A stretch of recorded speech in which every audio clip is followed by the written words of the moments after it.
compra de armas de fogo e de munições no país, feitos pelo presidente Jair Bolsonaro. A decisão foi tomada nesta segunda-feira, dia 5, pelo ministro Edson Fachin. No texto, o ministro determina que a posse de arma de fogo só pode ser autorizada às pessoas que demonstrem concretamente possuírem efetiva necessidade, e a aquisição de armas de uso restrito não pode ser em razão do interesse pessoal. Ainda impõe limites quantitativos de munições adquiríveis. Em suas liminares, Fachin destaca que o início da campanha eleitoral exaspera o risco de violência política. Entre outros argumentos, ele destaca que uma arma de fogo dentro do lar faz aumentar as mortes violentas dos moradores e ainda aumentam as chances de acidentes fatais, inclusive envolvendo crianças, como o menino de 8 anos que matou o cunhado com um tiro acidental no interior de São Paulo no dia 9 de agosto deste ano, e um empresário que atirou no peito de um assaltante que já havia sido rendido por um policial no último dia 26 de agosto em São Paulo.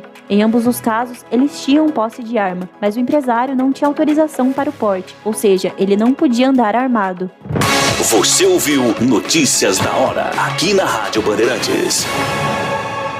Você está ouvindo Rádio Bandeirantes Campinas, ZYK 569, FM faixa estendida 85,7 e AM 1170. E também Rádio Bandeirantes Ribeirão Preto, ZYK 640, FM faixa estendida 85,3 e AM 1270. Rádio Bandeirantes, fechada com você, fechada com a verdade. Rádio Bandeirantes. Fechada com você. Fechada com a verdade. Bastidores do Poder. Na Rádio Bandeirantes. Oferecimento. Recap, Sindicato dos Postos de Combustíveis de Campinas e Região. Acesse recap.org.br. Para você que está ligado na Rádio Bandeirantes de Campinas, está no ar o Bastidores do Poder, nesta terça-feira, dia 6 de setembro de 2022, véspera do 7 de setembro. Logo nós vamos falar sobre ele, né? O Bastidores do Poder é uma produção do Departamento de Jornalismo da Band+. E quem apresenta, na verdade, sou eu, Rose Guglielminetti, e o Edmilson Siqueira. E eu já vou dar o bom dia para o Edmilson Siqueira. Bom dia, Edmilson, tudo bem? Bom dia, Rose. Boa tarde também aos ouvintes que nos ouvem a partir das 15 horas. Né? E estamos aí, véspera de um 7 de setembro, talvez o 7 de setembro mais quente dos últimos anos. Não na temperatura climática, né? Mas na temperatura política. Pois é. Bom, na mesa de som nós temos o Danilo Capucci, na central técnica o Lucas Pessoa e o Gil Kleber. E nós estamos ao vivo também no bandmulti.com.br, nos aplicativos Band Rádios e Rádio Bandeirantes de Campinas, e no youtube.com/Rádio Bandeirantes de Campinas e no facebook.com/RB Campinas 857. E você pode participar do Bastidores do Poder mandando o teu áudio ou a tua mensagem para o 971021493. Gente, eu vou dizer para vocês aqui que está marcado para aparecer aqui hoje, para dar entrevista para a gente, o ex-presidente da Câmara, o Eduardo Cunha. Então, se vocês têm perguntas aí para o candidato, por favor, possam mandar para a gente, né? Bom, Edmilson, vamos começar. Eu acho que a gente poderia começar com... Eu acho que essa decisão ontem do Fachin, né, em relação às armas, que ele cancelou ou suspendeu vários partes do decreto de armas do presidente Bolsonaro, liberando que liberava a obtenção de armas, né? E ele restringe, então ele suspende trechos, né, dos decretos, de vários decretos do presidente, que flexibilizavam o acesso a armas e munições pelos brasileiros. Ele argumentou que essa mudança é por conta da questão da violência e do risco de você ter tragédias aí na própria eleições. Por exemplo, semana passada nós tivemos o caso em Goiânia de duas pessoas de uma igreja que estavam num culto, não sei se você chegou a ver, Edmilson. E eles discutiram porque o pastor da igreja lá determinou que as pessoas votassem no Bolsonaro ou não votar. Na verdade, não pediu voto no Bolsonaro, mas disse que não era para votar em comunistas e em vermelhinhos. E aí, duas pessoas discutiram e um atirou na perna do outro. Um está internado, o outro prestou depoimento e o pastor acabou sendo afastado. Mas essa igreja acabou soltando uma carta, né, pedindo para que os crentes não votassem em candidatos de esquerda. Realmente está muito, a temperatura está alta. Daqui a pouco, outra coisa que a gente tem, que eu até coloquei para a gente debater aqui, é que muitos crentes têm deixado as igrejas, alguns crentes, por conta desse partidarismo e da entrada da igreja evangélica na campanha do Bolsonaro. Está alta, mas eu não sei, eu fiquei meio assim com a decisão do Fachin, Edmilson. Eu não sei se ele poderia, ele pode, tanto que ele fez, né? Mas eu não sei se é o momento, e eu acho que quem tem que decidir sobre isso é o Congresso. Pois é, mas a discussão sobre esses decretos aí já vem desde 2021 no STF. E o Cássio Marques, quando ele viu que a decisão ia ser contra os decretos, ele acabou pedindo vista dos decretos e engavetou o processo, certo? Sim, foi o Cássio, né? Isso. Cássio Marques. Uhum. Ele engavetou os processos, não deu decisão e a decisão era meio urgente, precisava ser tomada. O STF tinha sido provocado a falar sobre isso. É um processo, o STF não pegou de graça, assim, falou, eu vou decretar isso, aquilo, vou anular os decretos, tal. Não, ele foi instado, né? Foi provocado por uma ação e ia dar a sua resposta. Agora, o fato do Cássio Marques ter engavetado esse processo irritou os outros membros da corte. E o Fachin, que era o juiz, o relator do processo, resolveu tomar a decisão unilateral, sozinho, né, decisão monocrática, para tomar uma atitude disso aí. Agora, claro que foi contra muita coisa que o Bolsonaro pensa, certo? Muita coisa da armamentista, tanto que o filho dele, o Eduardo, convocou os donos de armas aí, os CACs, né, os chamados CACs, para apoiarem o Bolsonaro, se transformarem em comitês ambulantes do Bolsonaro, etc e tal, certo? Ou seja, é uma guerra, né, que só aumenta o perigo de que nessas eleições nós tenhamos casos de tiroteios, de assassinatos e outras coisas desse tipo, né? Agora mesmo no noticiário da Bandeirantes, além desses casos que você citou, foram citados mais outros 3 casos que já aconteceram no Brasil, certo?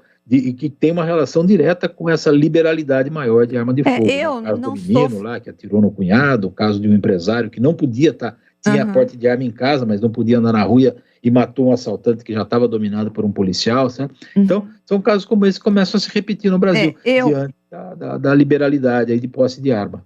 Eu sou contrária ao armamento. Eu acho que a população tem que estar desarmada. Eu sei que nossos ouvintes aqui, muitos não concordam, mas eu acho também que os CACs foi um subterfúgio justamente para poder permitir que as pessoas tivessem acesso às armas. Tanto que hoje nós temos cerca de 1 milhão, né, de armas aí rodando pelo Brasil nas mãos de pessoas legalizadas, de pessoas físicas, né?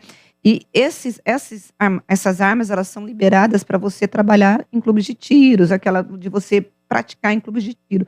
Mas o povo acaba andando com a arma como se tivesse não apenas a posse, mas também o porte de armas, porque são diferentes, posse e porte, né? Você pode ter porte domiciliar de arma e pode ter porte normal de arma que você andar na rua. Se é domiciliar, você só pode ter arma dentro de casa. Pois é. Então, e isso acaba...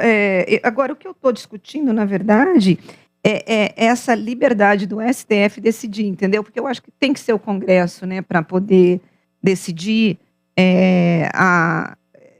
tudo. Eu acho que o problema hoje do nosso país, e talvez amanhã, inclusive depois a gente vai falar, o STF deve ser o alvo por parte das pessoas que irão para as ruas amanhã, principalmente São Paulo, Rio de Janeiro e Brasília, mas justamente é por conta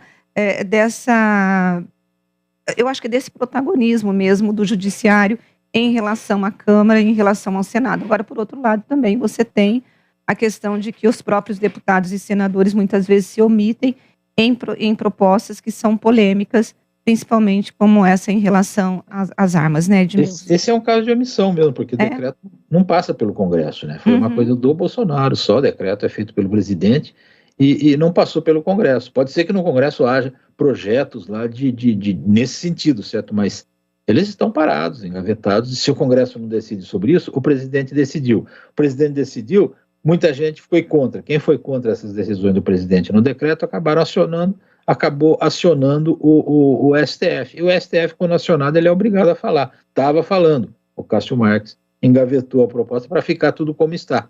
O Fachin foi acionado novamente para tomar uma decisão monocrática, e ele viu a necessidade de tomar essa decisão monocrática. E tomou. Ela desagradou muita gente, infelizmente, mas eu acho que ele está preocupado com a violência nas eleições, aí, por isso que restringiu os decretos do Bolsonaro. Sim, essa foi a justificativa dele. Bom, gente, a nossa entrevista geralmente é 10h30, mas como o nosso entrevistado já chegou aqui no estúdio, eu já pedi para subir, para a gente já fazer a entrevista. Nós estamos recebendo o ex-deputado Eduardo Cunha, que está aqui no estúdio, ele está por Campinas e região. Bem-vindo ao programa. Como o senhor está? Muito obrigado. Obrigado pela recepção, é uma honra para mim poder estar aqui com vocês. Tá certo. Deputado, primeira coisa, por que o senhor mudou o seu domicílio eleitoral? Era Rio e agora São Paulo. Olha, Rose, é até boa essa pergunta, porque permite que a gente possa esclarecer, né? Diferentemente do ex-juiz Sérgio Moro, eu não sou fake igual a ele, né? Eu tenho 5 filhos, 4 já moravam em São Paulo há muito tempo, tenho uma neta em São Paulo. Meu filho tem uma empresa em São Paulo com muita capilaridade, a qual, inclusive, eu estava ajudando ele. E eu tenho propriedade em São Paulo já há 11 anos. Então, eu já tinha praticamente dos meus 5 filhos, eu só tenho uma filha que reside no Rio de Janeiro. Todos estavam, a vida da minha família já estava em São Paulo. Então, era uma coisa natural, do ponto de vista pessoal, familiar e, inclusive, de econômico. Agora, do ponto de vista político, a razão principal é que São Paulo é a locomotiva do Brasil. São Paulo é o berço do PT. Então, o meu mandato agora, se Deus permitir que eu obtenha, ele tem que ser buscado de uma forma diferente dos meus mandatos anteriores, porque é muito diferente você ter passado por todo esse processo político, do impeachment do PT, do enfrentamento com o PT que eu tive, e agora eu buscar votos dentro de lideranças políticas locais que demandam interação com o governo para poder sobreviver, por exemplo, representar o município A, B ou C, ou os vereadores A ou B ou C, cujo mandato passa a ser ter que buscar resolver os problemas desses municípios, e significa interação, inclusive, com o governo, não importando qual seja o governo.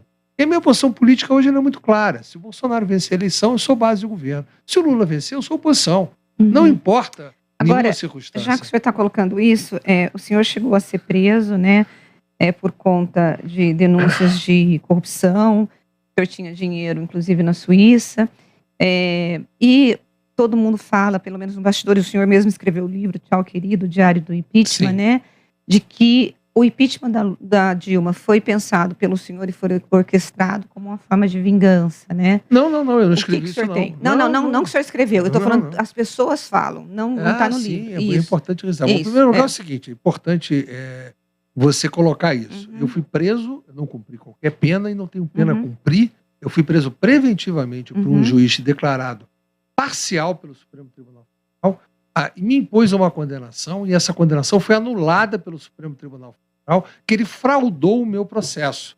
Ele fez mais do que fez no processo do Lula, porque a minha denúncia tinha uma acusação eleitoral, e simplesmente ele simulou uma absolvição eleitoral para fraudar a competência e continuar competente. E o Supremo, em 14 de setembro de 2021, reconheceu isso e anulou. Com relação ao que você falou da acusação, quem tiver a oportunidade de ler o meu livro Tchau, Querida, o Diário do Impeachment, vai virar na página, são 808 páginas, mas vai vir na página 801 um facsímile publicado de um ofício do Ministério Público Federal me pedindo ajuda para poder conseguir acessar tal conta que diziam que era de minha propriedade, que não a era. Então, isso comprovado por eles mesmos, do Ministério Público. Tudo aquilo que falavam e zoavam, que eu era usufrutuário de uma conta, brincavam, o Ministério Público escreveu com todas as palavras que eu era usufrutuário da conta. Então, aquilo está claro por eles mesmos. Então, é importante ler o livro para ter toda a condição. Com relação a essa história de vingança, eu quero deixar bem claro o seguinte. O livro, ele é muito claro. em vários pontos e ninguém o contestou até hoje. O impeachment, eu havia assinado a autorização 33 dias antes do dia que eu anunciei e havia colocado com o secretário-geral da mesa da Câmara para colocar no seu cofre e para que, se algo acontecesse comigo, ele publicasse que a decisão já estava tomada. Então não teve essa história de vingança, até porque essa história é um conto de fantasia do PT que tenta impingir a história de golpe, quando na realidade o PT, contra os outros, o impeachment é válido, contra eles é golpe. O PT participou do impeachment do Collor, o PT tentou o impeachment do Itamar Franco, o PT tentou o impeachment do Fernando Henrique Cardoso, o PT tentou o impeachment do Michel Temer e tentou por várias vezes o impeachment do Bolsonaro. Mas contra eles é golpe, nos outros é refresco. Então, a história é muito simples. Essa história que foi por vingança, por posição do PT no Conselho de Ética, não importa o resultado que se teria no Conselho de Ética. O Conselho de Ética é absolutamente passagem. Quem decide é o plenário da Câmara. Se o Conselho de Ética tivesse me dado vitória e o plenário não concordasse com essa vitória por 257 votos, o resultado teria sido o mesmo. Então era absolutamente irrelevante ganhar ou perder no Conselho de Ética. Quem conhece o regimento, e todo mundo sabe que fala que o senhor bem, conhece bem. Então quem conhece o regimento... E por conhecer bem, o senhor não poderia... Não, você pode manipular, você não manipula, você tem que executar o que está escrito no regimento. Você pode interpretar, mas não tem como você fugir. É que nem aí, eu vejo decisões judiciais que são tomadas, alguns são arrepio da lei. Então a gente tem que cumprir a lei. Eu tentei cumprir na medida do possível integralmente. Posso até ter cometido erro, todo mundo erra, mas se foi, não foi deliberado. Mas a verdade é, quem conhece o regimento sabe que a votação do Conselho de Ética era absolutamente inócua. E o PT jamais me apoiaria, como o PT jamais me apoiou. Eu já tinha enfrentado o PT, eu já tinha derrotado o PT para a eleição da presidência da Câmara, e o PT teve, naquele momento, o mesmo número de votos que a Dilma teve para tentar evitar a aprovação da abertura do processo de impeachment. Deixa eu colocar o Edmilson Siqueira, que é o nosso outro âncora que não está aqui. Edmilson.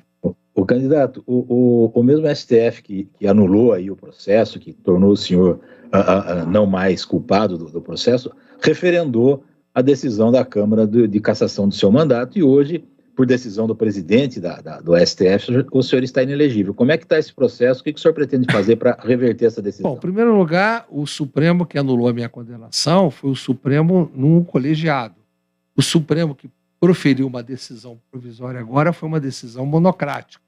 Em segundo lugar, eu nunca estive inelegível e não estou inelegível, porque, na verdade, você tem a seguinte situação. A lei de inelegibilidade, ela fala que você é inelegível se você tiver sido cassado pelos incisos 1 e 2 do artigo 55 da Constituição Federal. E a cassação do meu mandato se deu apenas pelo inciso 2, não pelo 1 e 2. É uma conjunção aditiva. Inclusive, já foi deliberada pelo Supremo no caso da lei de improbidade, que a conjunção aditiva implica ter as duas condições. E eu só tenho uma das condições. Então, em nenhuma circunstância, eu sou inelegível. Então, não se preocupem com isso, porque não tem inelegibilidade, e isso, inclusive, foi contestado na impugnação pelos meus advogados. E, em segundo lugar, com relação à decisão específica que foi dada de tutela de urgência pelo presidente do Supremo Tribunal Federal, a qual eu recorri, no momento que eu pedi o registro, essa decisão não estava válida. E o marco temporal de jurisprudência do Tribunal Superior Eleitoral manda fazer a sua aferição na data do pedido do registro. Então, também, para esse efeito, será inócuo. O que poderá demandar é uma tentativa de recurso contra a expedição do diploma para eu responder empossado. Eu responderei com a maior tranquilidade se essa decisão não tiver sido cassada ou julgada diferente no seu momento adequado. Mas o ministro Ricardo Lewandowski, por exemplo, mandou as favas nessa conjunção aditiva no processo de cassação da Dilma, né? Que ela deveria ter. Então, a verdade é o seguinte, eu vou fazer aqui uma pequena justiça. Aquilo foi uma decisão absolutamente equivocada. Mas a decisão ela não foi do ministro Lewandowski, foi do plenário do Senado, né? Na verdade, o ministro Lewandowski era presidente do Supremo Tribunal Federal e, como presidente do Supremo Tribunal Federal, ele assume a presidência do Senado no julgamento do processo de impeachment. E, consequentemente, no julgamento, houve um requerimento para que fosse dividida. E essa divisão foi votada pelo plenário do Senado e depois o plenário confirmou uma punição. Ou seja, o plenário do Senado, como julgador, os senadores ali viram os julgadores, cometeu um erro. Mas essa questão não foi discutida no Supremo. Porque a Dilma, quando saiu candidata em 2018, ela perdeu a eleição. Havia impugnação, inclusive feita pela minha filha. A minha filha impugnou ela no registro dela para que isso fosse levado ao Supremo Tribunal Federal em julgamento posterior. E seria levado e ela perderia. Se ela tivesse sido eleita, ela seria cassada. Eu não tenho a menor dúvida disso. O senhor não tem receio de que, se o senhor for eleito, o senhor seja cassado? Nenhum receio. Eu estou absolutamente seguro da situação jurídica, os meus advogados também estão muito seguros, eu não tenho o menor receio com relação a isso. Por que o senhor decidiu voltar a se candidatar depois de todo esse processo em que o senhor, e eu tenho recebido aqui muitos ouvintes aqui reclamando, dizendo que não deveria dar voz para o senhor por conta de tudo que aconteceu no teu passado recente, né? Eu acho que as pessoas têm que dar a oportunidade de ouvirem. As pessoas, por exemplo, o Lula foi preso por uma execução de pena de segunda instância. Eu não tive pena nenhuma a ser executada, é um pouquinho diferente. E ele foi solto quando o Supremo mudou o entendimento de que não tinha mais execução de segunda instância. O processo dele foi anulado, e também por uma incompetência do juiz e pela sua parcialidade, mas o Lula não teve a possibilidade de ser julgado de verdade, porque na medida que o Sérgio Moro ajudou o Lula, na verdade. Quando ele praticou esse processo de uma forma ilegal, ele não permitiu que o Lula fosse julgado de fato, porque agora, pela idade dele, prescreveu. Todas as acusações contra o Lula prescreveram. As minhas vão para a Justiça Eleitoral e serão ainda julgadas. Então, todo mundo vai ter oportunidade de ver a defesa e certamente vou ser inocentado. Eu não fui, houve anulação, vai começar a acusação do zero no outro fórum, no fórum que deveria ter sido, que é a Justiça Eleitoral. O mesmo caso se daria com Lula, era começar o seu julgamento pela instância devida, que no caso era uma vara federal de Brasília e não do Paraná. Só que prescreveu, no meu caso não prescreveu. Então as pessoas terão oportunidade de avaliar o meu julgamento. Eu teria a possibilidade de ser julgado, eu teria a possibilidade de ser inocentado. Então, coisa que o Lula não foi. Mas, infelizmente, a coisa está tocando desse jeito. E por que o senhor não decidiu? tenho nada contra o Lula, não. Deixar isso bem claro com relação a esse ponto. Eu não faço política com base em acusações ou com base no Código do Processo Penal. Eu faço política na política. Eu sou oposição ao Lula e ao PT pelas suas políticas públicas, pelas suas práticas, que eu não concordo, pelo que ele defende. Revogação de privatização da Eletrobras, revogação de reforma trabalhista, liberação de aborto, tudo aquilo que o Lula prega de regulação de mídia para censurar a imprensa, tudo aquilo que o Lula prega, eu sou contra. Então eu sou oposição por isso, não pela acusação contra ele. Então as pessoas não podem se dar pela campanha que foi feita de mídia contra mim, ou aqueles que são meus adversários, porque eu, por acaso, autorizei a abertura do processo impeachment, acham que tem que me julgar e me punir no Código do Processo Penal em função de uma atuação política. O candidato, o senhor participou do Centrão, foi um dos líderes do Centrão. O Centrão que o abandonou na votação da cassação, já que o senhor teve 450 votos pela cassação do seu mandato lá na Câmara. Se o senhor for eleito, o senhor está dizendo que é oposição ao Lula. Provavelmente o Lula pode ser o próximo presidente. O senhor votaria para o Centrão ou ficaria na oposição? Bom, em primeiro lugar, eu já estou declarando bem claro que, aliás, é uma coisa que todo mundo devia declarar, porque a gente não pode eleger um presidente da República e não dar ele a condição de governabilidade. Tanto o Bolsonaro quanto o Lula, se forem eleitos, os seus partidos vão ter 1% da Câmara no máximo. Como o Bolsonaro se elegeu em 2018 com uma farta votação e, no entanto, o seu partido fez 10% das cadeiras da Câmara. Então é importante cobrar de todo mundo o seguinte: quem vencer, como você vai se comportar? Eu estou declarando com alto bom som. Se o Bolsonaro vencer, eu sou base do governo em qualquer circunstância. Se o Lula vencer, eu sou oposição em qualquer circunstância. E deixar bem claro para você o seguinte: eu não sou fundador do Centrão. Não existe, em primeiro lugar, na minha época, era outra coisa que nós tínhamos, era uma coisa que nós chamávamos, inclusive, de blocão. Era um bloco de partidos que se uniam momentaneamente em determinadas votações, que incluíam partidos que estavam no governo e partidos que estavam na oposição. Reunia do PSDB ao antigo PFL, ao antigo PPS, hoje Cidadania, aos partidos que estavam na época da base do governo. Hoje, o Centrão tenta se reviver uma situação comparada com o que aconteceu na Constituinte. São partidos de centro que não estão nem de um lado nem de outro, que se unem para ter um posicionamento. Eu estou disputando pelo PTB. Eu estarei na Câmara. Obviamente, eu sou conservador de costume, sou liberal na economia, e sempre votarei liberal na economia. Se por acaso esses partidos de centro estiverem no Lula vencendo a eleição, apoiando o Lula, obviamente eu estarei contra a posição deles, porque eu seria oposição. Se eles estiverem com o Bolsonaro, eu estarei junto com eles. E eu não fui traído por ninguém, não. Eu não faço política olhando pelo retrovisão, não. Eu olho pelo para-brisa. Você tem que entender as circunstâncias. Ali naquele dia, nós estávamos na véspera da eleição municipal e havia um acordo que foi traído pelo Rodrigo Maia, que o Rodrigo Maia quis me caçar, e de que não colocaria aquilo em votação e não iniciaria a sessão com um determinado quórum, e ele o fez de uma forma buscando a minha cassação. E na medida que atingiu o quórum, todo mundo sabia que o resultado já estava definido. Então, eu mesmo liberei todo mundo que votasse do jeito que quisesse, porque não adiantaria nada, ia perder do mesmo jeito. Então, já quando você tem um resultado numa véspera da eleição que você vai perder, até aqueles que me procuravam vão dizer, pode votar, não tem problema nenhum, não. O resultado já está definido. Quando não tem nenhuma diferença, 258 votos e 450. O resultado era o mesmo. Então, para que as pessoas iam se expor daquele jeito? Não precisava. Para candidato, quando a gente pensa em Brasília, né, o senhor foi o presidente e liderou o blocão, hoje nós temos aí o Bolsonaro e a gente diz que o presidente da Câmara é o primeiro-ministro, né? E que nós vivemos aí um parlamentarismo meio, entre aspas.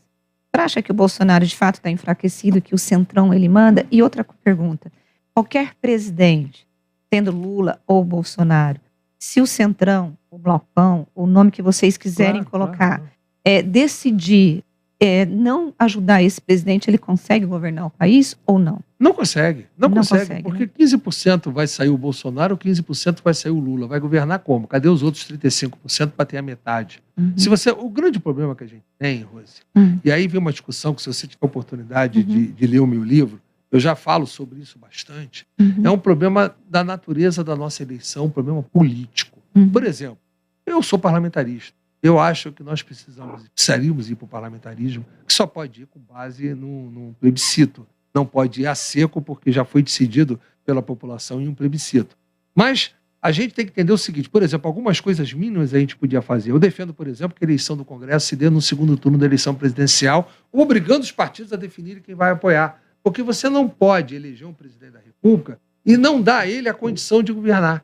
Porque hoje, como a gente está, a gente amarra o presidente. Exatamente. Nós temos aqui uma seguinte situação híbrida. O Brasil é o único país, enfim, fora do Brasil, que adota o presidencialismo em países desenvolvidos, só os Estados Unidos, que permite, inclusive, a reeleição, que é o grande mal do Brasil. A reeleição nos Estados Unidos é um pouquinho diferente do Brasil. Você sabe por quê? Lá, por exemplo, o Obama ganhou a eleição, ganhou a reeleição e nunca mais disputa uma eleição. Aqui no Brasil, o Lula foi eleito, reeleito, pode ficar mais 2 mandatos se ele ganhar a próxima eleição. Vira rei do Brasil. Quer dizer, nós estamos aqui permitindo que essas coisas se instalem. A reeleição que o Fernando Henrique Cardoso fez para o seu benefício próprio causou o maior mal na política do Brasil. Se você está discutindo hoje polarizações, se dá pela reeleição. Se não existisse a reeleição, a gente não estaria discutindo isso. E o que é pior, o Fernando Henrique Cardoso fez isso para o benefício próprio, porque nunca poderia ter entrado em vigor no mandato dele, porque ele não tinha sido eleito debaixo de uma norma que permitia a reeleição. E, no entanto, ele vigorou para ele mesmo. E o problema não é só o presidente da República, não. Nós temos 5.570 municípios. Você imagina o que é a bagunça nos municípios, onde um prefeito se elege 8 e só pensa na reeleição? O que acontece com a renovação do Congresso, por exemplo, que são eleitos com as bases municipais, onde não há renovação do município, consequentemente não tem a condição de ter a renovação no Congresso? Então, nós temos problemas políticos de origem que causam isso que você está falando. Nenhum presidente no sistema presidencialista vai governar sem o apoio de uma base congressual. E essa base congressual hoje, na sua maioria, ela é conservadora. Então, ganhando Lula ou ganhando Bolsonaro, os partidos de centro vão comandar o Congresso. Como que o senhor vê as emendas de relator? As emendas de relator, elas acabaram tendo início, é um processo evolutivo de toda a confusão, de toda a discussão, por isso que é importante conhecer a história e conhecer aquilo que aconteceu. Muitas pessoas não têm experiência e não têm o conhecimento para falar. Da onde começam as emendas de relator? Eu vou lhe explicar a história.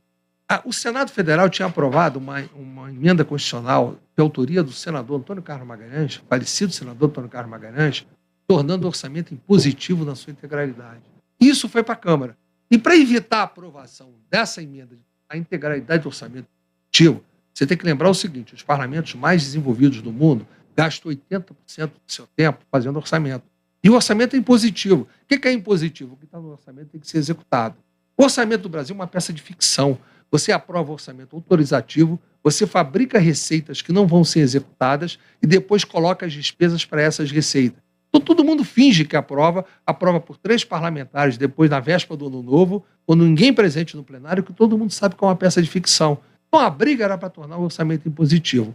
Para evitar a aprovação desse orçamento impositivo, eu aprovei como presidente da Câmara, foi a minha primeira votação, o orçamento impositivo das emendas parlamentares. Ou seja, as emendas de deputados que só eram liberadas para quem votasse com o governo passariam a ser obrigatórias para serem liberadas de qualquer forma. Em seguida, começou a discussão das emendas de bancada, que começou a sua aprovação e foi concluída depois. Então, as emendas de relator é uma evolução para evitar o orçamento impositivo como é.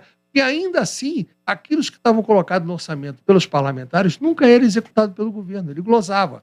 Então criou-se essa figura de ter emendas de relator pelo Congresso, e foi aprovado pelo Congresso com o Rodrigo Maia, presidente da Câmara, e Davi Alcolumbre, presidente do Senado, e que foi vetado por Bolsonaro, e que foi derrubado o veto. É bom deixar isso claro aqui. O veto foi derrubado. Então o que acontece? Passou a se criar um tamanho do orçamento para a execução impositiva de origem da indicação do Congresso.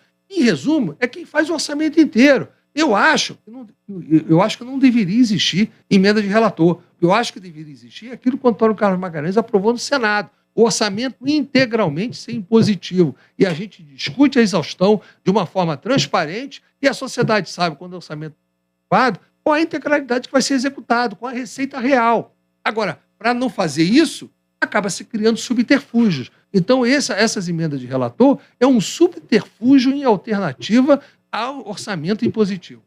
Mas o senhor não vê... eu já te passo, Edmilson, desculpa. Uma possibilidade de corrupção nas emendas, porque o que a gente tem visto é que essas emendas têm sido usadas por alguns deputados, principalmente aqueles que têm poder, porque o senhor sabe que de 500 e tantos deputados, nós temos os caciques e nós temos aqueles que é o do baixo clero. E quem manda no Congresso são os cabeças. O senhor era um desses que mandava no Congresso, lá na Câmara. Sim, o senhor concorda comigo? Do Congresso pela atuação. Então. Mas, por acaso, eu até nunca tive atuação de orçamento, não. Sempre não foi a minha área de atuação, nunca foi orçamento. Mas, da forma que está essas emendas de relatoria, não é uma abertura para a corrupção? Essa história que isso aí gera corrupção é uma coisa... Não é isso. Qualquer coisa. Você esquece que nós tivemos uma crise dos chamados anões do orçamento, sim. Uma bela CPI que deu uma confusão, até homicídio. Então, ou seja, não tinha ali emenda de relator e tinha corrupção no orçamento. Então, corrupção pode haver em qualquer forma de execução orçamentária. Aí é uma forma de controle. Não é porque pode haver corrupção que a gente vai impedir a execução orçamentária. A gente tem que ter os mecanismos de controle para evitar e combater a corrupção. Não a gente não fazer, porque isso pode gerar corrupção. Qualquer coisa no orçamento pode gerar corrupção, desde que a execução seja feita de forma errada, de forma corrupta. Diferente. Entendeu? Eu não atribuo a isso. São desse conceito, as emendas individuais de parlamentares também pode gerar corrupção. E não é o caso. Pode acontecer ou não, de acordo com cada caso, e pode ser controlado. Nós estamos entrevistando o ex-presidente da Câmara, Eduardo Cunha. Eu vou passar para o Edmilson, para a gente poder encerrar daqui a pouco. Edmilson. O senhor fez várias críticas aí ao modo do governo, o orçamento impositivo seria uma das coisas que o senhor apoia e tal, mas o senhor acha que com a provável reeleição da maioria dos membros do Congresso, porque eles estão com muito dinheiro hoje e provavelmente a reeleição vai ser grande aí, a renovação vai ser muito pequena, o senhor tem alguma esperança de que alguma coisa mude no Brasil no próximo governo, seja ele com Lula ou com Bolsonaro? Olha, eu sempre tenho esperança que muita coisa pode mudar, até porque a vida, como Congresso, é um processo evolutivo. Por mais que você acha que a maioria dos parlamentares vai se reeleger, você, quando vai percentualmente ver a história, sempre tem um percentual médio de renovação no Congresso e vai acontecer da mesma forma.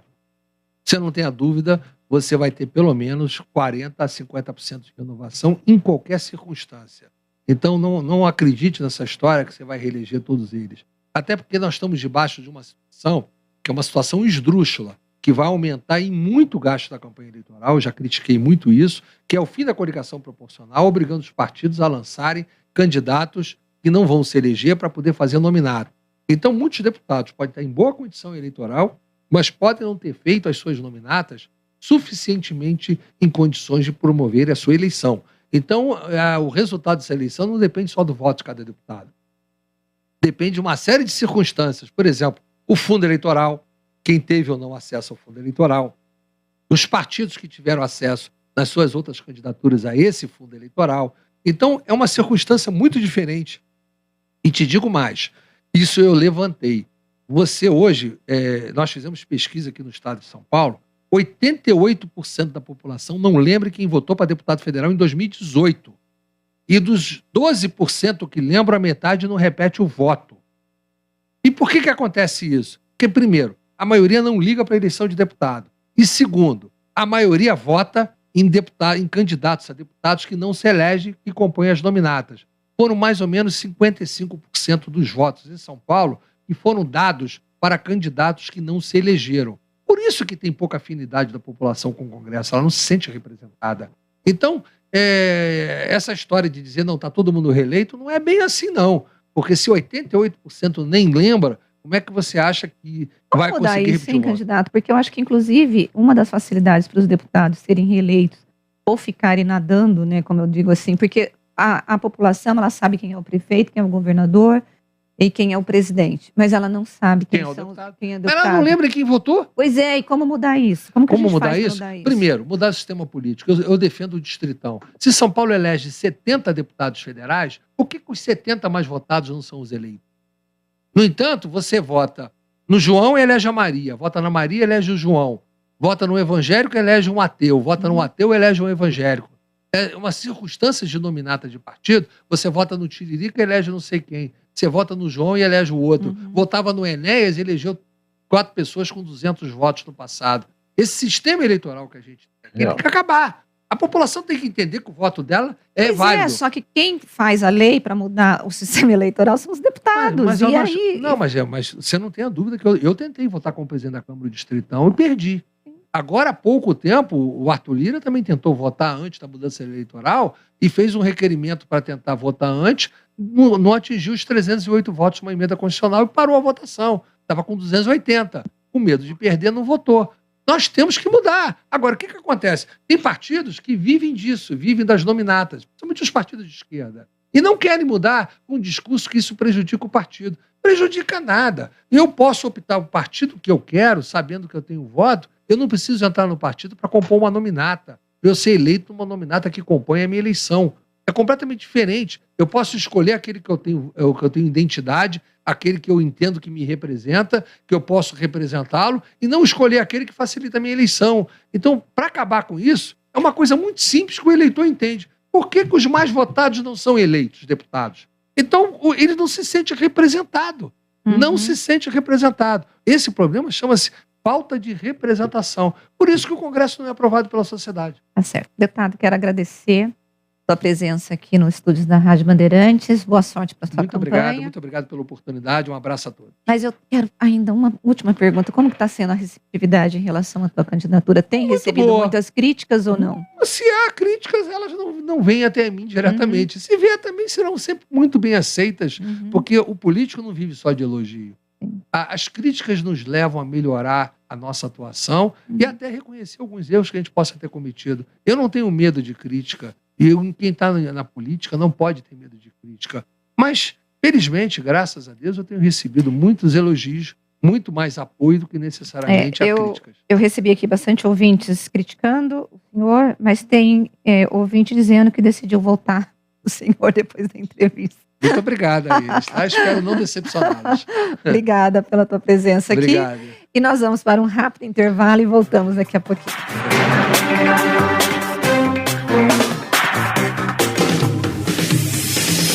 Bastidores do Poder, na Rádio Bandeirantes. Tomar a vacina contra a Covid-19 é abraçar a vida. E a dose de reforço da vacina já está disponível para a população de São Paulo. Consulte o calendário de vacinação da sua cidade. Vá até o posto de saúde mais próximo e complete o seu esquema vacinal. Mas lembre-se, é preciso ter tomado a dose anterior há no mínimo 4 meses. Só com a vacina e as doses de reforço, você continua protegido do coronavírus. Essa é a melhor forma de viver a vida. Governo do Estado de São Paulo.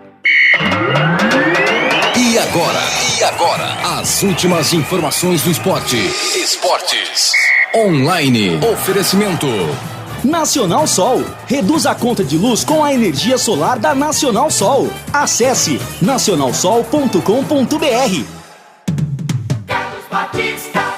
Chegando com as informações esportivas. O Guarani não tem desfalques por suspensão para o confronto desta terça-feira, às 21h30 em Goiânia, contra o Vila Nova. Tudo indica que o técnico Mozart mantém o mesmo time que venceu o Sampaio Corrêa 3-0 no último sábado com Júlio César, na vaga de Edson Carioca. Provável Guarani tem Kozlinski no gol, Ivan Alvarinho, João Vitor, Derlan e Jamerson, Leandro Vilela, Rodrigo Andrade, Isaac, Giovanni Augusto, Yuri e Júlio César. Gênison, recuperado de lesão, viajou e ficará no banco de reservas. O jogo terá arbitragem de Leandro Voaden.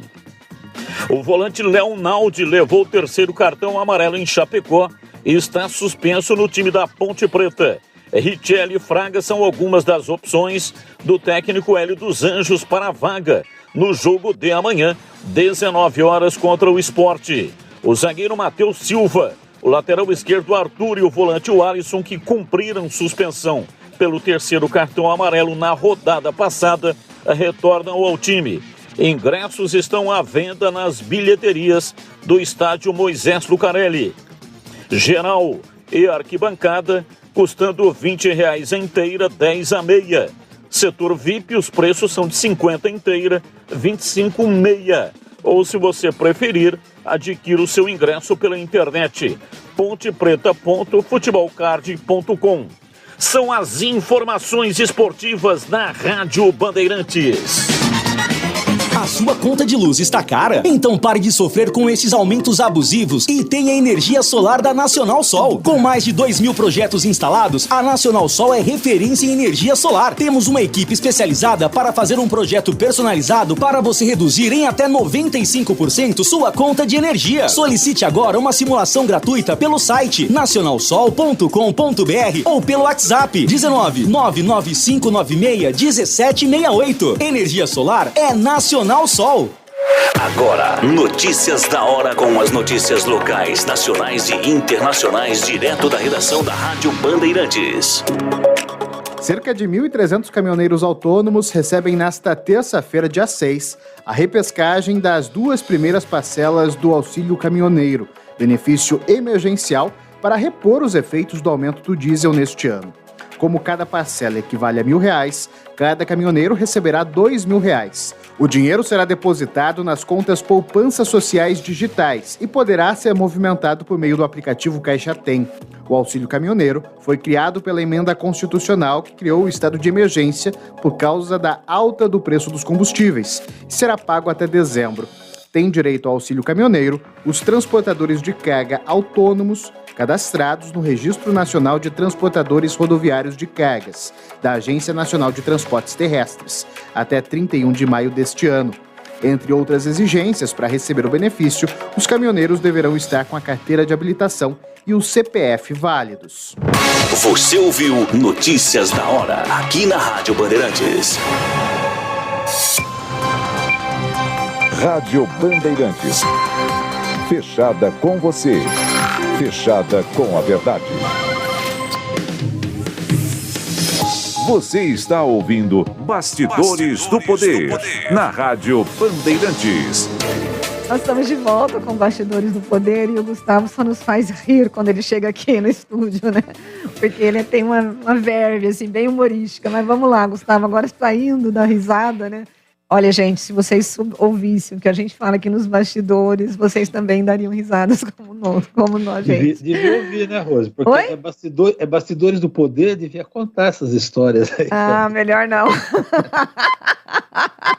Bastidores da rádio. Mas eu achei divertidíssimo, porque o Gustavo, ele entrou e ele viu um negócio que ninguém tinha visto, entendeu? E aí nós começamos a dar risada, lógico, né? Mas, Gustavo, bem-vindo ao nosso programa, bom dia para você. O que você tem de notícias sérias, né? Sérias, boa terça-feira a todos. Olha só, a gente fala começar, né, da vacinação, né, contra a poliomielite. É uma notícia importante, não diria nem boa nem ruim, mas importante. Por quê? Porque a campanha de vacinação contra a polio vai agora até 30 de setembro. De início, era até sexta-feira, dia 9. Aí, diante desse cenário que não é nem um pouco favorável, né, da vacinação, foi estendido até o dia 30 de setembro, portanto, até o final deste mês.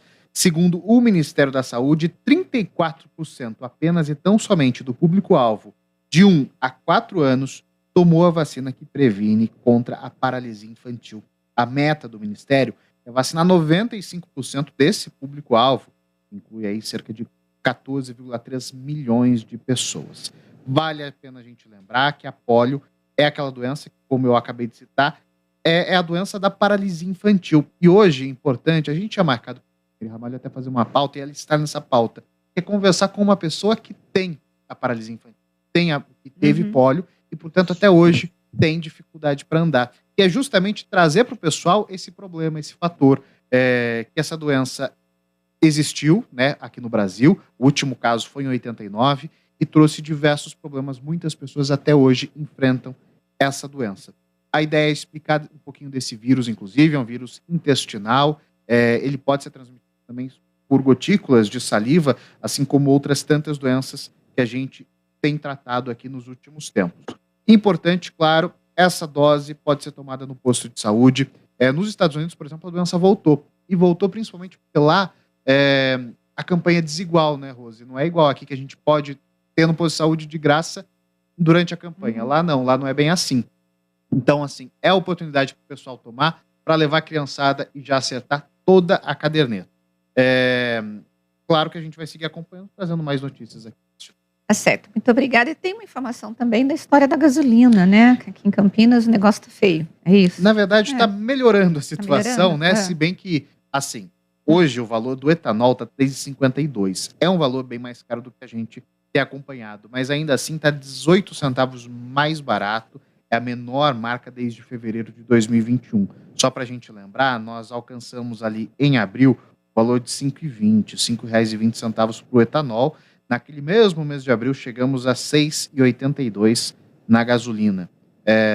Um valor altíssimo, R$ 6,86, perdão, no valor da gasolina. Hoje nós temos aí, estamos colhendo um pouquinho dessa redução do ICMS, mas principalmente também a redução no valor na refinaria, né? Que isso tem relação principalmente com o valor do preço do petróleo, entre outros fatores que mudam e modificam o preço dos combustíveis aqui no Brasil. Portanto, aqui no Campinas estamos com um dos menores preços desde fevereiro de 2021, dado da Agência Nacional de Petróleo, a ANP. Então, a notícia é boa, eu achei que a notícia... Mas há problemas nisso aí, viu? A Arábia Saudita acabou de reduzir a produção de petróleo, certo? Por conta do preço, né? O preço já começou a aumentar na Europa, certo? E isso pode ter reflexos no Brasil, reflexos aí rapidamente, certo? Porque a coisa é mundial, a movimentação do petróleo pelo mundo é muito grande e o Brasil participa dessa movimentação também, né? Se for seguir os preços internacionais, pode ser que venha um aumento aí em breve. Eu não sei se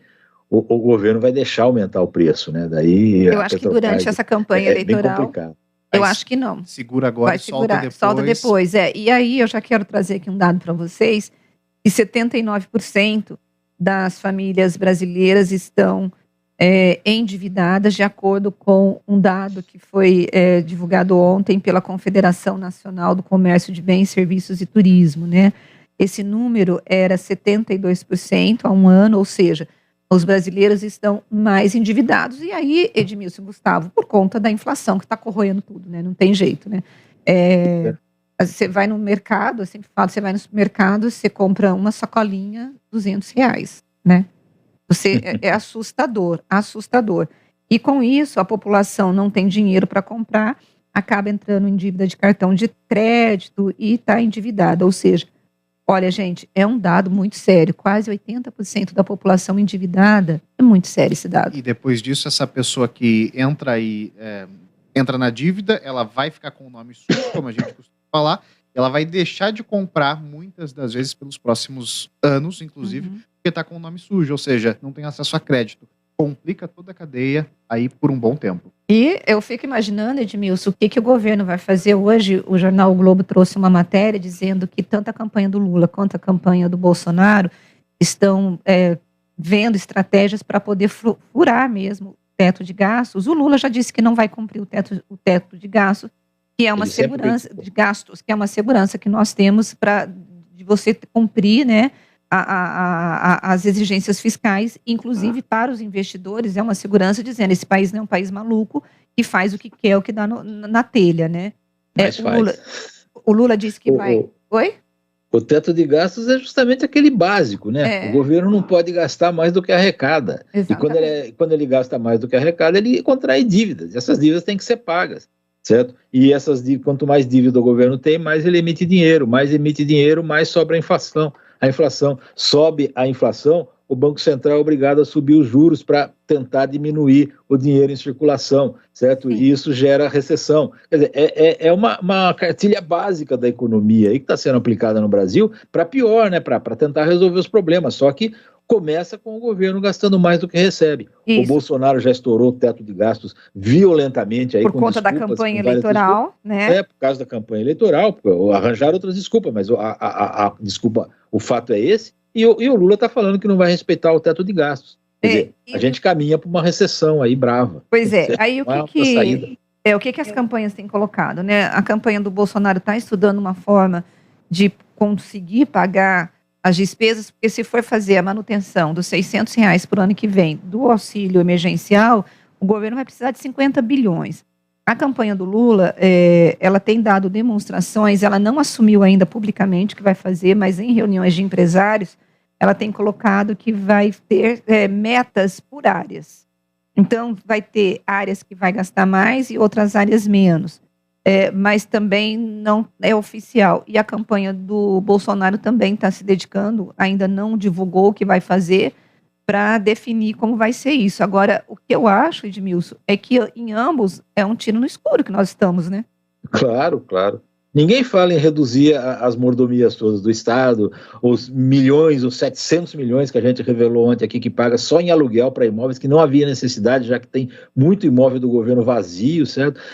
Não fala em reduzir os salários do judiciário, que é um escândalo atrás do outro nesses salários aí, certo? Dos próprios deputados. Não fala em reduzir o orçamento secreto e tal. Todas essas verbas poderiam ser usadas para melhorar a situação, para não produzir inflação, para não criar mais dívidas para o governo. Mas ninguém fala nisso. Eles falam que vamos ter redução por áreas. Umas áreas vão poder estourar o teto, outras áreas não. O Bolsonaro vem com a balela de novo de que vai ter privatização, quando já não consegue privatizar nem empresa pequena, quanto mais as grandes empresas que precisariam ser privatizadas no Brasil, para o Brasil melhorar, inclusive, certo? Agora, eu não vejo esperança nenhuma, não. Eu acho que a recessão está aí, ela vai chegar mais cedo ou mais tarde. Essa conta vai chegar, vai bater a porta, não do governo, não dos deputados e dos senhores senadores, nem dos juízes, nem dos marajás da República. Vai bater na porta da classe média e dos mais pobres. Eu acho que eu li hoje que no Reino Unido já há uma previsão de recessão forte lá, né? Por conta da história do gás e do petróleo, do gás e da gasolina, e que já vai entrar em recessão. Inflação alta. A Europa está desesperada para procurar uma solução para ter um abastecimento de gás que não dependa da União Soviética, da Rússia. A Rússia já cortou o fornecimento para a Europa e disse que só vai voltar esse fornecimento se eles suspenderem as sanções. Ou seja, o Putin deu um ultimato à União Europeia, certo? Para suspender as sanções. Se ela não suspender, não vai ter gás.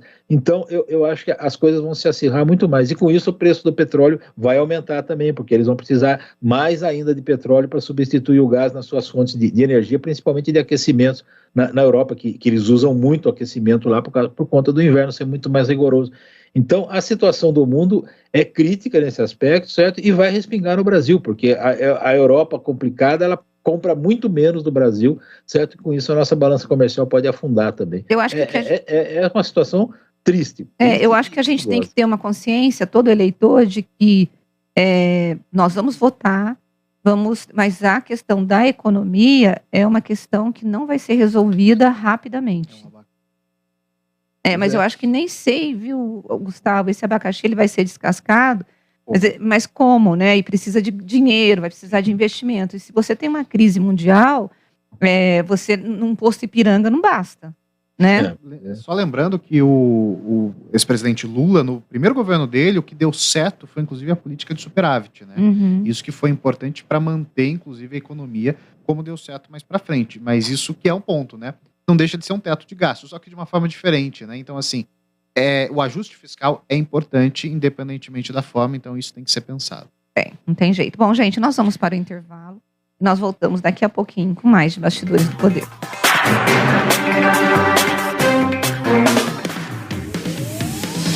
Bastidores do Poder, na Rádio Bandeirantes. Oferecimento.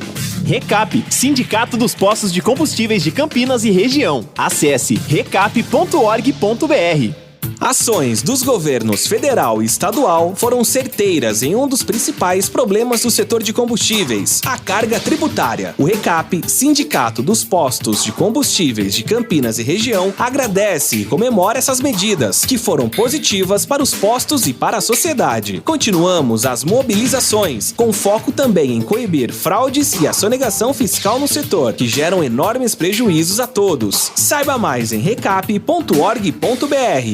Carteirinha cheia, cheia de vacina é proteção pra vida inteira. Papai se vacinou, mamãe já foi também, pro neném crescer tranquilo, vacina ele também, com carteirinha cheia, pra poder brincar, tomar toda a vacina pra doença não chegar. Traga crianças menores de 15 anos até 9 de setembro para vacinar contra pólio, HPV, sarampo e outras. Consulte um posto de saúde perto da sua casa ou acesse saude.sp.gov.br. Governo do Estado de São Paulo. É carteirinha cheia pra doença não chegar.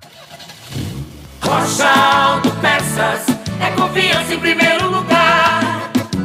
Rocha Autopeças, preço baixo de verdade, pode comparar. Rocha Autopeças tem de tudo pra sua revisão. Pra facilitar a sua vida, são várias lojas à disposição.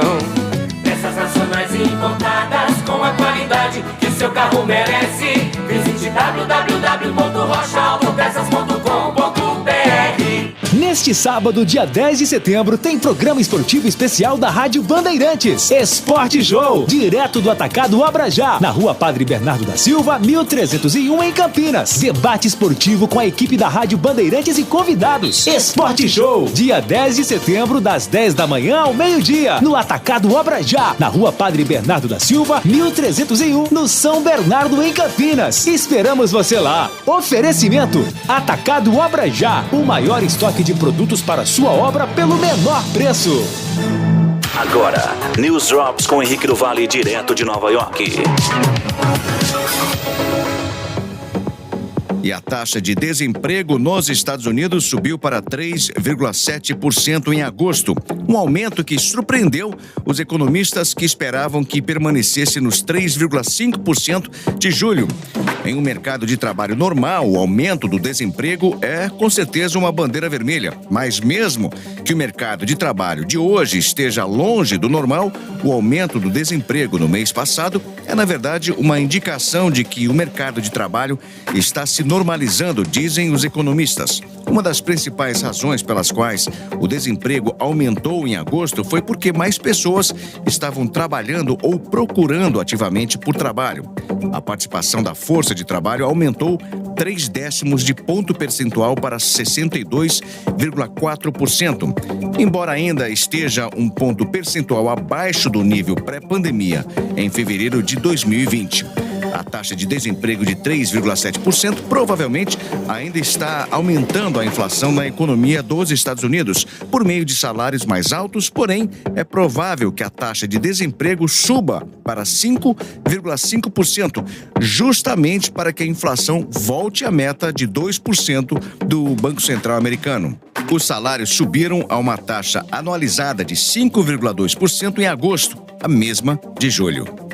E a chance de falta de energia no estado da Califórnia vai aumentar nos próximos dias à medida que o estado se prepara para entrar na fase mais quente da onda de calor que atinge o estado. Espera-se que a demanda de energia ultrapasse a oferta e as previsões, inclusive para hoje, mostram que o estado rivaliza com a sua histórica demanda por eletricidade. No entanto, existem várias opções disponíveis antes da falta de energia, como, por exemplo, usar geradores de backup, comprar mais energia de outros estados e usar os chamados programas de resposta à demanda, onde as pessoas são pagas para usar menos energia. Mas manter as luzes acesas também vai exigir que os californianos continuem conservando como estão, mesmo com o aumento das temperaturas. A maioria dos 39 milhões de habitantes da Califórnia está enfrentando um clima extremamente quente. Espera-se que as temperaturas cheguem até 46 graus Celsius em vários dias em algumas regiões do estado. Na cidade de Los Angeles, as temperaturas chegaram já a 38 graus Celsius, temperaturas excepcionalmente quentes para o mês de setembro. Você ouviu News Drops aqui na Rádio Bandeirantes. Rádio Bandeirantes. Fechada com você. Fechada com a verdade. Você está ouvindo Bastidores do Poder na Rádio Bandeirantes. Estamos de volta com Bastidores do Poder nesta terça-feira, dia 6 de setembro de 2022, e nós vamos ouvir aqui o que o nosso ouvinte mandou pra gente. Rose e Edmilson, eu queria hoje destacar que minha caixa de correio está entupida de santinho de candidato a deputado estadual que, enquanto vereador, não conseguiu tapar um buraco aqui em Barão Geraldo. É o Digão Selim. É isso, Digão, os caras só aparecem... Fala, Edmilson, pode falar. Na época de campanha acontece isso mesmo, né? Eles aparecem de novo, os vereadores que ficam aí quase 4 anos lá na Câmara, fazendo discursos e tudo mais, e muitas vezes apoiando o governo, ou fazendo críticas e tal, aprovando pouquíssimos projetos de utilidade pública. Quando chega a época da eleição, eles saem correndo para a rua para tentar conquistar novamente o eleitor e continuar sendo vereador, no caso, ou deputado estadual ou federal, seja lá o que for, né? Mas é o Brasil, né? Cujos políticos, depois de eleito, eles se distanciam bastante do povo que os elegeu. O Digão, ele também está dizendo, Edmilson, que ele está pedindo desculpa para a gente, dizendo, mas você, Edmilson, não tem conhecimento técnico e comprobatório no assunto armas de fogo. Eu acredito que nesse assunto, a opinião que vocês emitem é pessoal. Eu não sou expert em arma de fogo mesmo, Digão. E a minha opinião, ela é pessoal, e a percepção, eu tenho essa percepção, e de estudos que eu leio, mostrando que quanto a liberação de armas, quanto mais armas, mais possível você ter um aumento de violência nesse sentido. O meu é mais baseado em estudos contra o armamento da população. Edmilson, eu não sei. Armamento, tecnicamente, eu também não sou especialista, não. Eu servi o exército há muitos e muitos anos e atirei lá com um fuzil antigo acho que da Primeira Guerra que tinha na época, certo? E não tinha nada de arma moderna, não. A coisa mais moderna que a gente tinha era uma metralhadora INA, né? Acho que era a Indústria Nacional de Armamentos e tal, certo? Mas não sou especialista em armas, não. Eu sou como a Rose. Eu leio estudos que apontam que armar a população nunca foi um bom caminho para coibir a violência. Muito pelo contrário. Aumenta a violência porque muitas dessas armas acabam caindo na mão dos bandidos, certo? Que deixam de comprar armas, até contrabando aí na fronteira, porque muita gente carregando arma nas ruas são facilmente assaltadas e essas armas são subtraídas dessas pessoas, para usar um jargão bem policial aí. Vamos ouvir. Então não tem especialidade, não. Tem preocupação com a segurança e com a violência. Também. Vamos ouvir o outro ouvinte. Bom dia a todos da Band. Parabéns pelo programa. Rose e Edmilson, nós estamos numa situação complicada politicamente.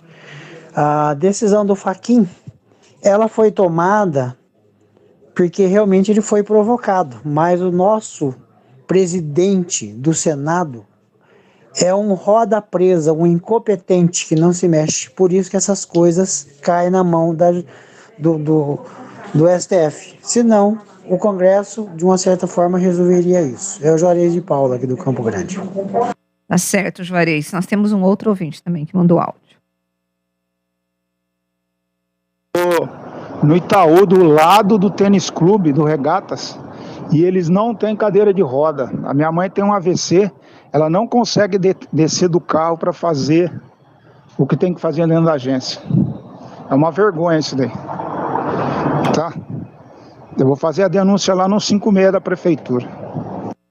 Eu não sei quem foi o ouvinte, eu vou até pedir para os ouvintes se identificarem, mas nós vamos, eu vou ver se eu consigo ver uma informação em relação a esse banco, tá bom?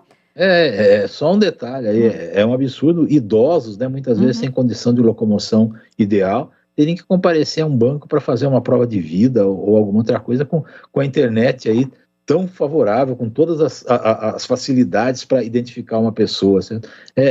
Eu não sei, eu não estou acusando o Itaú, certo, de ser assim ou assado, mas o comparecimento de idosos e pessoas com dificuldade de locomoção obrigatória em bancos para fazer, principalmente, prova de vida, para continuar recebendo benefícios aí da Previdência, é um absurdo total. Bom, nós temos aqui, o Thiago está conosco já? Thiago, bom dia, tudo bem? Bom dia, Rose, Edmilson, aos ouvintes da Rádio Bandeirantes. Tudo bem com vocês? Tudo certo. Deixa eu já jogar aqui a pesquisa do IPEC para a gente poder comentar, né? Deixa eu pegar aqui onde está essa pesquisa. Bom, aqui. O Lula tem 41%. 41 não. Deixa eu trocar de óculos, gente, porque cada hora eu tô com óculos aqui. A coisa tá ficando velha, a pessoa vai ficando velha. Bom, a pesquisa IPEC, né, divulgada ontem, mostrou um quadro quase inalterado na corrida ao Palácio do Planalto. O ex-presidente Lula manteve 44% das intenções e o Bolsonaro oscilou um ponto para baixo com 31%. Na sequência aparece Ciro Gomes com 8% e a Simone Tebet com 4%. Os dois candidatos oscilaram um ponto para cima em relação à pesquisa anterior. O Felipe Dávila, a Soraya Tronic também mantiveram 1%, e na pesquisa espontânea, o Lula marcou 42% e o Bolsonaro 30%. No segundo turno, o Lula ficaria com 52% e o Bolsonaro com 36%. E na sondagem anterior, o Lula tinha 50% e o Bolsonaro 37%. A pesquisa ouviu 2.502 pessoas entre os dias 2 e 4 de setembro, em 158 cidades de todo o país. O nível de confiança é de 95%. Essa pesquisa, pelo que eu li hoje nos jornais, ela foi recebida pela equipe do Bolsonaro com uma certa preocupação, porque o Bolsonaro oscilou para baixo e o Lula oscilando aí para cima, e ou se mantendo estável, dependendo do cenário, se é estimulada ou espontânea. Há uma preocupação por parte da equipe do Bolsonaro para amanhã, porque ele está chamando, está convocando, os empresários estão, inclusive, bancando, né, o transporte, lanche, para poder tentar reunir uma grande massa de pessoas em Brasília, São Paulo e Rio de Janeiro. As pessoas estão saindo dos seus estados para virem para esses estados, né, com ônibus bancados por empresários, principalmente ligado ao agronegócio e apoiadores do Bolsonaro, mas há uma preocupação em relação ao tipo de ataques que serão feitos amanhã. Muitos estão preocupados se haverá um ataque direto ao STF, e isso pode aumentar a rejeição do Bolsonaro e refletir nessa questão da pesquisa eleitoral. E para o Lula, a equipe do Lula, eles querem que ocorra esse ataque amanhã, justamente para o Lula se colocar como sujeito da democracia e pegar aquele clima da direta jaz para poder tentar resolver a fatura no primeiro turno, que eu ainda duvido que isso vá acontecer. Mas vocês avaliam, Thiago, você avalia que amanhã, o 7 de setembro, vai ser um antes e depois da campanha do Bolsonaro? Olha, não sei se vai ser um antes e um depois da campanha do Bolsonaro, mas com essa pesquisa IPEC divulgada ontem, a situação ficou um pouco mais delicada. Para os coordenadores de campanha que são mais moderados, que pregam um Bolsonaro mais light, pelo menos tentam passar isso na propaganda de rádio e televisão, nos discursos que ele faz, tentam controlar do presidente, essa pesquisa foi um banho de água fria, porque eles acreditam que agora o Bolsonaro deve estar pensando em puxar mais a corda, e o 7 de setembro vem exatamente nesse ponto. Um disse até para mim assim, que ele tem um diabinho e um anjinho do lado do Bolsonaro, falando, fica mais moderado, não, vai com tudo para cima. Mas acredita-se que ele deve ir puxar esse discurso, deixar esse discurso mais forte para sua base nesse momento em que mostra uma estagnação. Não dá nem para falar em queda, porque ele oscilou um ponto dentro da margem de erro, mas ele parou de crescer, o que outras pesquisas já tinham mostrado. Inclusive a BTG Pactual mostrou também uma queda de 2 pontos percentuais, também foi divulgada essa semana, o que ligou o sinal de alerta. E outro ponto, Rose, que a pesquisa mostra, o aumento da rejeição. O Bolsonaro tinha 46%, depois 47%, agora 49% dizem que não votam nele de jeito nenhum. Então esse aumento da rejeição preocupa, enquanto o Lula manteve estável com 36%. Então, há uma preocupação dentro da campanha do próprio presidente, porque a gente tem 2 núcleos dentro da campanha. Um núcleo que prega para falar mais para a base e o outro que acha que o Bolsonaro tem que ser mais moderado para atingir o centro. Então, olha, a expectativa, se eu fosse avaliar, é que o discurso amanhã vai ser um discurso mais pesado, tentando aí mobilizar a base, mas pode ser um tiro no pé, e aí a campanha do PT espera que seja exatamente um tiro no pé para fazer exatamente esse movimento e aí tentar o voto útil para fechar no primeiro turno. Pode ser uma definição da eleição. Não sei se o Bolsonaro vai ser uma virada ou não, mas acho que pode mudar o cenário da eleição, porque a gente está aí há pouco mais de menos de um mês do pleito, então não dá muito para mudar muita coisa agora. Pois é, Tiago. Acho que você descreveu muito bem a situação aí, o âmbito geral, né? O PT está esfregando as mãos, querendo que o Bolsonaro radicalize de vez, certo? E pior para ele, se ele radicalizar, ele vai continuar falando para o seu próprio público, ou seja, ele não vai expandir a possibilidade de intenção de voto nele. E se ele for bonzinho, ele continua falando para o seu próprio público. Eu não vejo saída. O erro maior do Bolsonaro, eu acho, foi ele colocar nesse 7 de setembro esse divisor de águas, né? Certo? É uma postura que é radical por si só, independente do que eles vão falar amanhã. Certo? Mobilizar tanta gente, tantos empresários, querer fazer grandes concentrações em Brasília, São Paulo e Rio de Janeiro, principalmente, já é uma atitude radical. Ele está usando o 7 de setembro, que deveria ser uma data cívica, principalmente na comemoração de 200 anos, né, do início do Estado brasileiro, que muitos historiadores dizem que começou o Estado brasileiro exatamente nesse 7 de setembro de 1822. Então, e ele está usando essa data cívica, que deveria ser muito importante, muito glorificada até pelos brasileiros, para uma campanha política. O erro dele começa aí. Então, qualquer situação que ele fizer amanhã, eu acredito que ele vai ficar falando só para o seu público. Se ele radicalizar, o PT vai cair em cima e vai fazer isso que você falou, vai tentar o voto útil, ou vai colocar o Lula como salvador da democracia, certo? E isso pode angariar voto por Lula. Certo? E se ele for bonzinho e tudo mais, ele continua falando para o seu próprio público. Eu acho que ele armou essa armadilha para ele mesmo, certo? Infelizmente é isso que está acontecendo. O 7 de setembro jamais deveria ser usado com tanta finalidade político-eleitoreira como está sendo.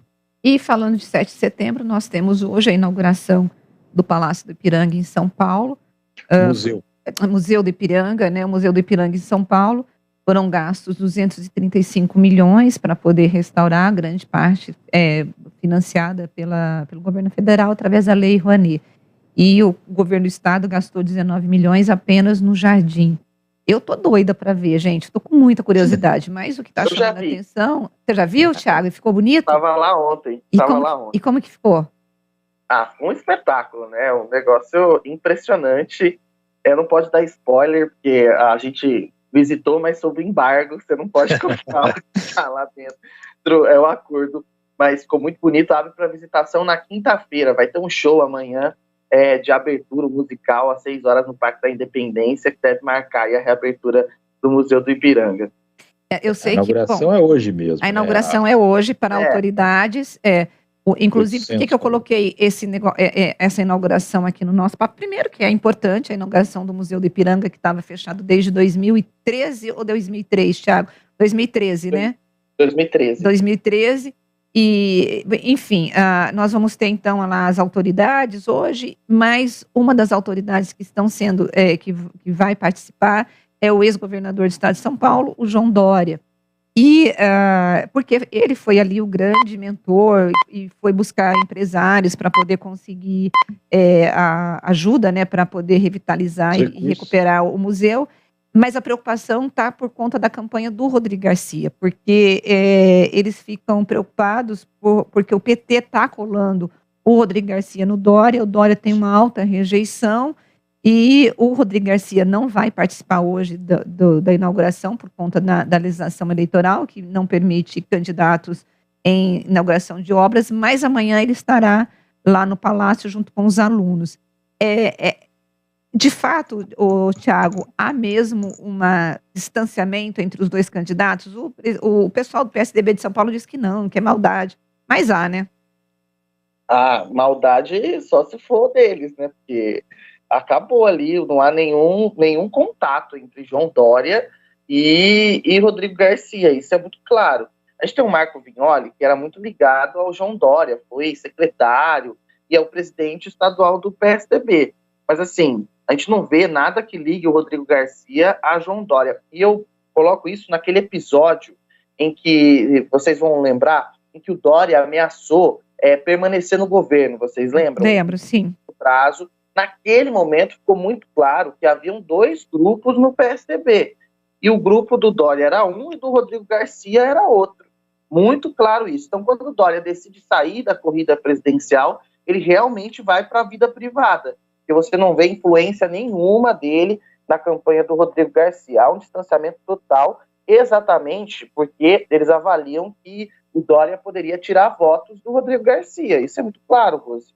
Então, há uma preocupação dessa ligação. Então, dizer que há alguma conexão, que é maldade, é brincar com a nossa cara os integrantes do PSDB. Eles têm não há dúvida, não há dúvida. Esse distanciamento, não há dúvida que está ocorrendo, e já ocorreu lá atrás e continua ocorrendo. Agora, a presença do Dória na reinauguração do museu é normal, né?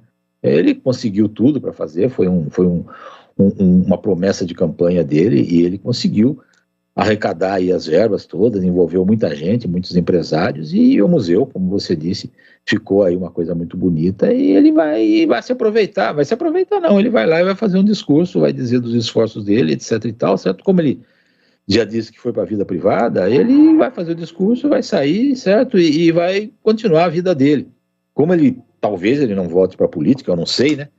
Se ele vai voltar ou não para a política, ninguém sabe, certo? Mas eu acho justo que ele vá lá e que ele diga do papel dele e do esforço que ele fez para reerguer esse maravilhoso monumento brasileiro aí, certo? Da independência. O Museu do Ipiranga é uma das coisas mais bonitas que há no Brasil em termos de museu, e agora talvez seja o mais bonito de todos, né, com essa reforma toda. Eu pretendo visitar também, assim, que acalmar um pouco o tumulto por lá, né, porque muita gente vai querer ir ver, certo? Então a gente vai visitar o museu também, porque eu acho que é uma obrigação todo brasileiro conhecer um pouco da nossa história, uma parte importantíssima da nossa história que está dentro desse museu. Hein? Bom, nós precisamos ir para o intervalo. Thiago, tem mais alguma coisa?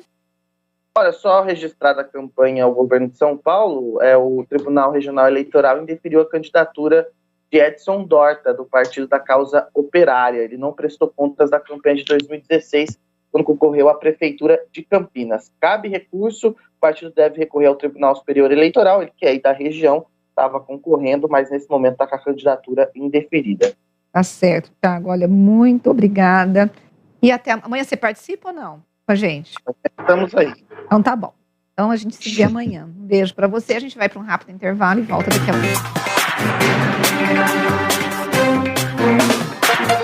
Bastidores do Poder. Na Rádio Bandeirantes. Neste sábado, dia 10 de setembro, tem programa esportivo especial da Rádio Bandeirantes. Esporte Show, direto do Atacado Abrajá, na Rua Padre Bernardo da Silva, 1301, em Campinas. Debate esportivo com a equipe da Rádio Bandeirantes e convidados. Esporte Show, dia 10 de setembro, das 10 da manhã ao meio-dia, no Atacado Abrajá, na Rua Padre Bernardo da Silva, 1301, no São Bernardo, em Campinas. Esperamos você lá. Oferecimento Atacado Abrajá, o maior estoque de produtos para sua obra pelo menor preço. No ar, Campinas em ação. A Prefeitura acaba de assinar a ordem de serviço e dar o pontapé inicial na construção de mais uma unidade do Seprocamp.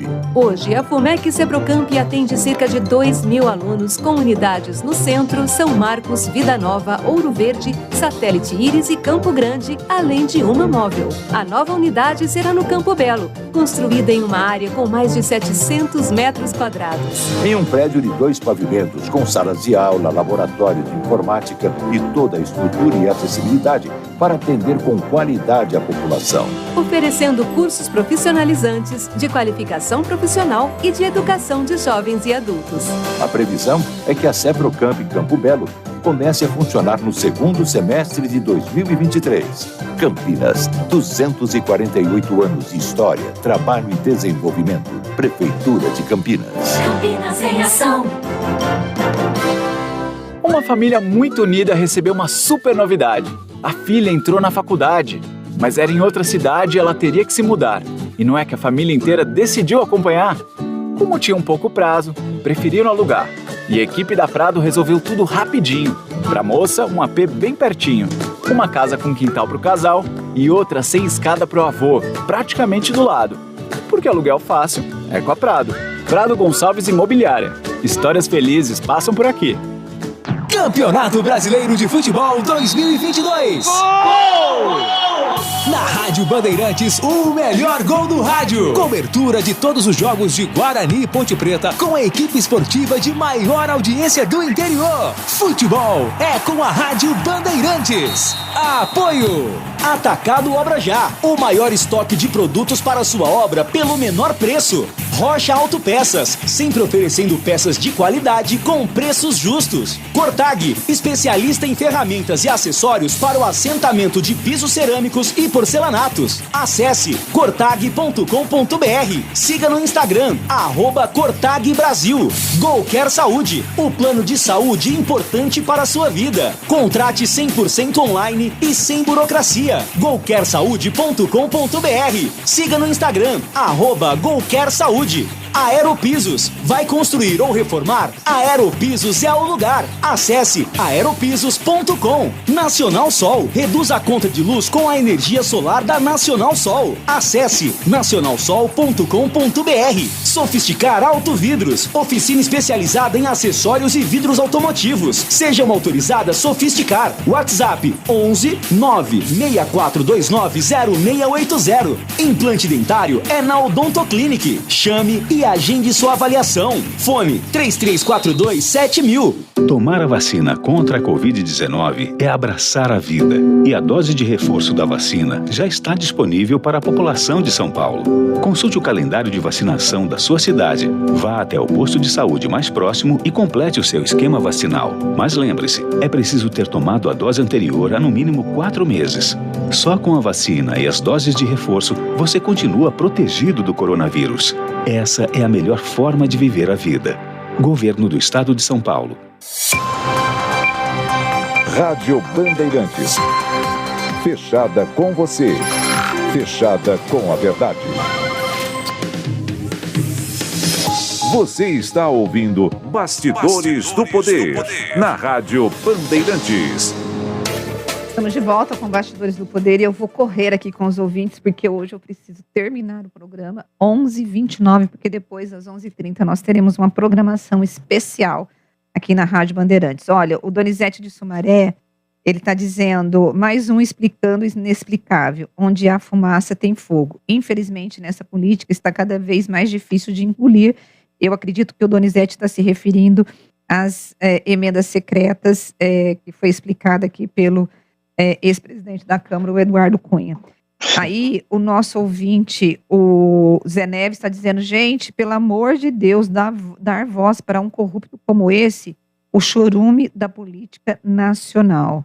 Ele está dizendo. Aí nós temos aqui o Cícero, que está dizendo o seguinte, eu nunca imaginei que a igreja evangélica chegasse a essa barbaridade que chegou, ter tiroteio dentro da igreja. Acho que os mandamentos estão se cumprindo nesse governo, só tem notícias ruins.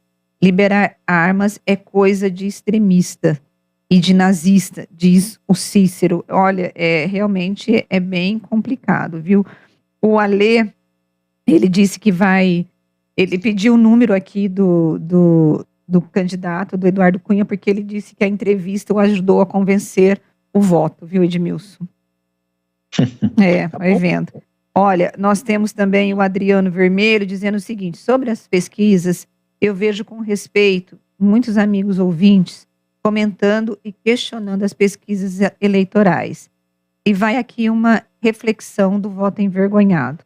Também sim, porque se o atual presidente foi eleito para o PT não voltar, nessa campanha, muitos votarão para que o atual não fique no cargo, inclusive com muitos votos de conservadores. Desses são os tais votos envergonhados. É fato que essa nova direita, devemos reconhecer, é muito ativa, ruidosa, raivosa e com muito recurso financeiro. Bom dia, companheiros queridos. Adriano, é isso, né? Você tem voto envergonhado, eu acho que de ambos os lados, né, Edmilson? Ah, sim, tem de todo lado. E se o cara vive numa comunidade mais à esquerda, familiar, inclusive, etc., e vai votar no Bolsonaro, normalmente ele pode até estar escondendo o voto, o mesmo acontece do outro lado, certo? É alguém que vai votar no Lula, mas vive num ambiente aí mais bolsonarista, ele esconde o voto. É um percentual pequeno em todas as eleições, certo? E quanto às pesquisas, eu acho que respeitá-las é o mínimo que se deve fazer, porque elas têm mais acertado do que errado nos últimos tempos, certo? Então, quando todas as pesquisas indicam quase a mesma coisa e uma indica uma coisa completamente diferente, normalmente essa que indica a coisa completamente diferente está errada, que se comprova depois, certo? É assim que tem acontecido. Claro que algumas vezes elas erram também, certo? Mas elas têm acertado muito mais do que errado. A gente vai com o áudio agora de um ouvinte. Edmilson, Paulo César Pieroni da Vila Nogueira. De onde é que você tirou que os bandidos estão roubando as armas legais? Que informação é essa? Entra muito pelo tráfico. E olha, o STF proibiu a polícia de subir os morros lá no Rio de Janeiro. Hoje, o que tem de barricada, de obstáculos para que eles possam fazer o policiamento lá, é uma coisa absurda. Olha, eu não ouvi assim, eu li. Certo? Eu li, muita gente está perdendo arma aí para bandido, certo? Aliás, o Bolsonaro perdeu a dele lá no Rio de Janeiro, quando era deputado, certo? Ele estava andando de moto, foi assaltado e a arma dele foi embora. Certo? Deve ter sido usada para outros assaltos, que espero que não tenha sido usada para matar ninguém, inclusive, mas essa possibilidade existe. Agora, se você tem uma informação de que todos os caras, todas as pessoas que compraram armas mantêm as suas armas até hoje, tudo bem, divulga aí, diga onde você leu e qual a pesquisa que você falou. Eu tenho lido nos jornais que muita gente tem perdido arma por aí. Bom, então, vamos em frente. Tá certo. O Marcelo, da cidade de Sumaré, ele está perguntando, Edmilson, se a gente sabe de uma decisão judicial que está liberando bandeiras em estádios de futebol. Eu não sabia, vou dar uma procurada, viu, Marcelo? Que é um problema, né? Olha, o Xandão está dizendo, Cunha é contra a reeleição. Vamos acabar com a reeleição geral e acabar com deputados ter de 20 a 30 anos dentro da Assembleia ou da Câmara Federal, ou das Assembleias Legislativas, Câmara Federal ou do Senado. Você entendeu, né? É um tema complicado. A reeleição presidencial não deu certo no Brasil, infelizmente. Gente, eu vou tentar correr aqui, mas tá difícil aqui. Deixa eu correr aqui. O Sebastião de Hortolândia, ele mandou um áudio. Deixa eu correr, passar aqui para o nosso ouvinte para ver se vai dar tempo. Eu não tinha visto, viu? Passar pro Danilo para ver se dá tempo de entrar ainda hoje. Eu não sei se vai dar, mas veja aí, Danilo, se der a gente entra. O nosso o Juarez, ele está dando parabéns pela entrevista, dizendo que o deputado, ele é uma raposa. Eu e o Edmilson falamos sobre isso em off aqui, que realmente ele é uma raposa, né? A Fátima Andrade, ela diz que ela é contra o armamento da população e que a questão da criminalidade tem que ser uma resposta da segurança pública. Deixa eu ver aqui quem está perguntando. A Silvia Jonas está perguntando, gente, vocês se lembram quando o Collor pediu para o povo sair de verde e amarelo? Sim, a gente lembra sim. Só que, deixa eu te falar, Edmilson, o PT não vai fazer enfrentamento amanhã, né? está orientando, porque geralmente o grito dos excluídos também sai no dia 7 de setembro, e eles estão pedindo para esvaziar, justamente para não ter violência, né? Claro, não ter confronto, né? Só faltava essa, né? O PT querer confrontar agora, certo? Nas ruas, a turma dos bolsonaristas aí, seria uma tragédia, certo? Então é uma decisão de bom senso. Bom, vamos ouvir o nosso ouvinte? Bom dia a todo o pessoal da Band. Eu queria que esse cidadão que está falando aí, não o ouvinte, né? Tá entrando já? O entrevistado aí. Se o cidadão armado é facilmente assaltado, imagina sem a arma. Bom, gente, eu não tenho tempo para mais nada. Tchau, gente. Tchau, tchau. Até amanhã. Obrigado pela audiência. Você ouviu Bastidores do Poder.